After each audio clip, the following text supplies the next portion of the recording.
Jacksonville! All right. Would you please welcome Molly Hatchet?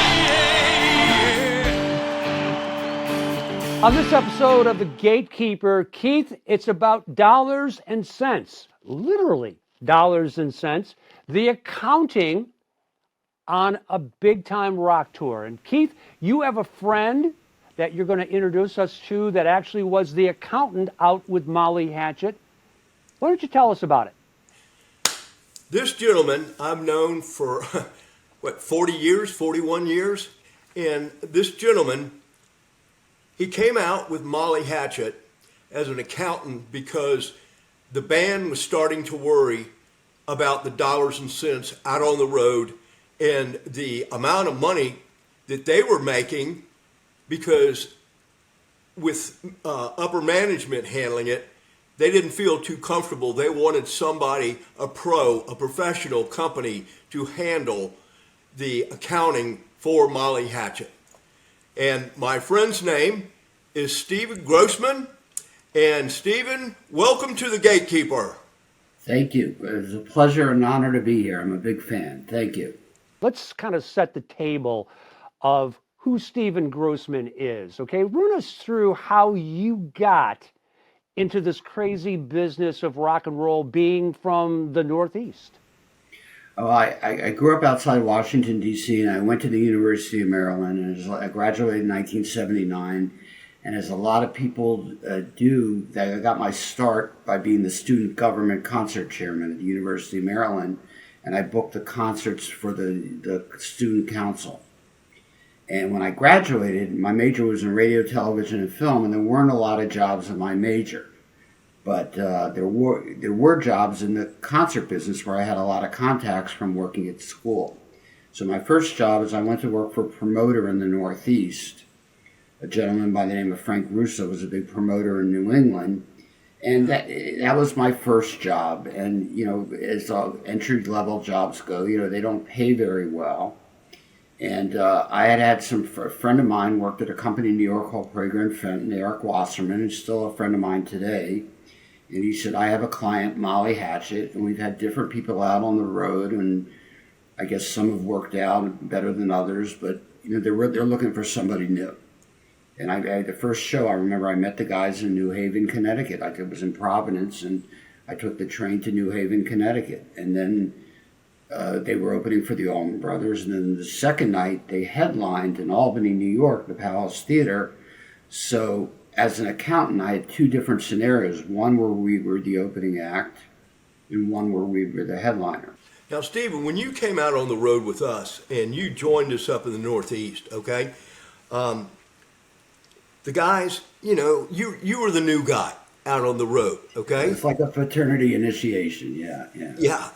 And they had kind of prided themselves on running the other guys off. My predecessors, I think there were two or three of them that they had run off and sent them home, and they were like, okay, here's the next guy, let's run him off. Yeah.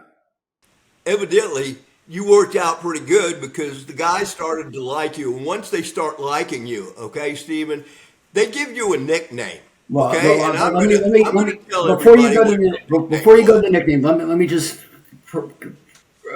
say something up front. So I knew I was in one night on a tour bus, and I always rode with the band. It was the six guys in the band, Keith and me, and the bus driver and the bus driver's wife, who was kind of like the house mom, I guess you would call Karen. Yeah, Karen McKenna. Yeah, but what they did was Dwayne and Dave held me down on the bus and poured Jack Daniels down my throat. And they said, "You're one of us now." And then I knew, that's when I knew I was in. That was your initiation, man. If you didn't drink Jack Daniels, you weren't part of part of the crew. One night we were in Chicago, and I'll never forget this. And I was standing outside the dressing room, and I opened the door, and somebody was completely naked getting dressed or undressed. And Dwayne said to me, What are you doing? You're Mr. Magoo. You can't even, you didn't even see what was going on. You're totally oblivious. So that name, Mr. Magoo, stuck. 25 years later, and anybody who was part of that Southern Rock thing, they would come into the buildings where I was working.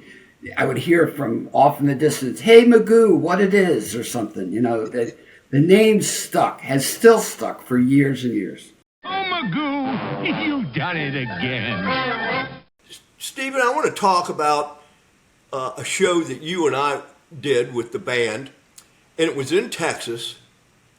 And the crew, the band bus comes in and goes by the facility, the venue where we're going to play. And up on the marquee, there just happened to be Molly Hatchet, but they spelled Hatchet with 2 T's.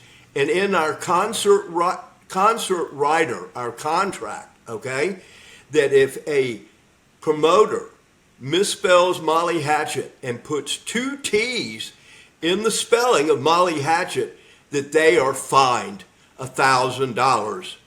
The band and myself were backstage waiting to go up on stage and for me to introduce the band and to do a rock and roll show. And all of a sudden I saw Magoo come. He looked at me, he shook his head, up and down, and I said, "All right, guys, let's go." Stephen, let's continue that story as what Keith knows about it was at the end of it that you got paid, but let's go through that.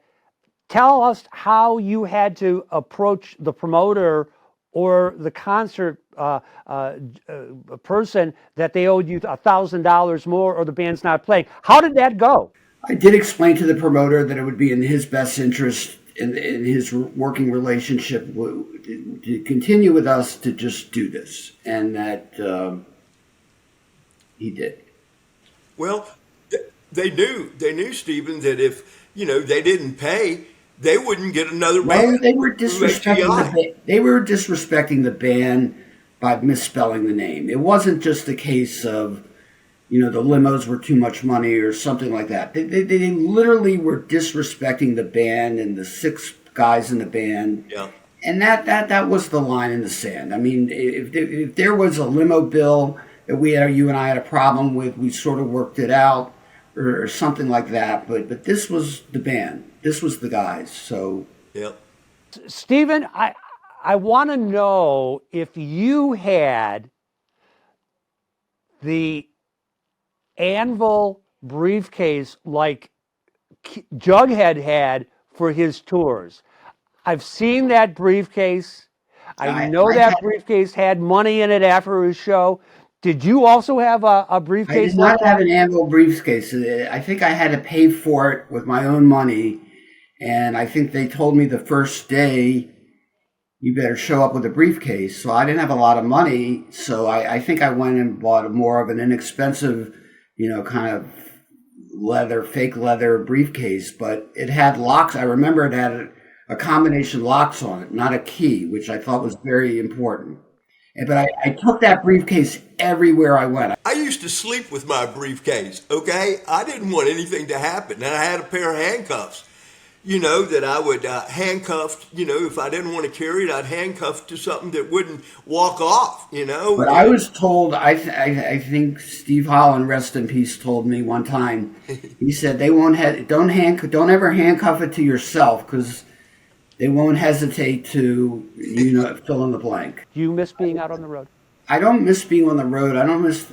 I'm not a big fan of and right now, remember, travel. You got to go through security and all that. But I don't miss traveling. I do miss the camaraderie of having these people and being able. Even when I was home and not on the road, and I had a question, I would call one of the guys and just say, "Hey, what do you think of this?" or "What do you think of that?" I miss that. You don't have that anymore. That these people were like brothers. They really were, and you don't have that anymore.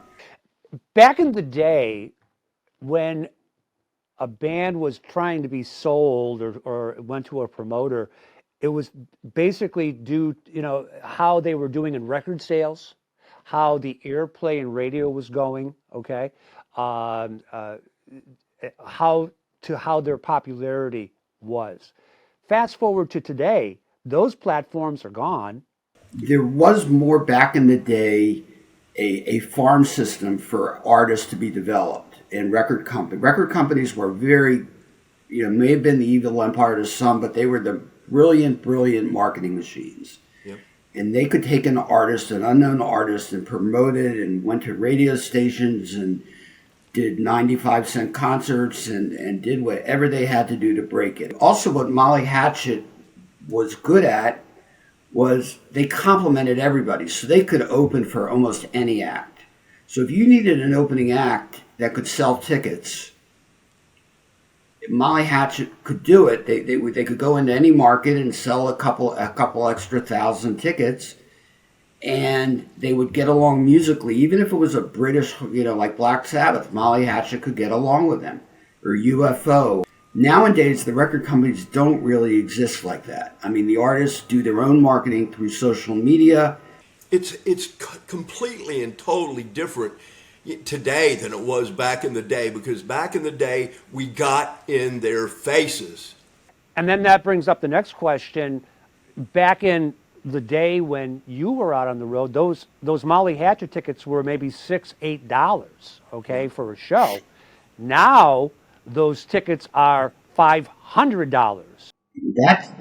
That's the $1 million question: is that people have the money for the A+ acts, but do they have the money left over for the B and C artists? And that's the $1 million question. Stephen, before we go, I'm going to say a name to you, and I want you to give me your first thoughts of this name.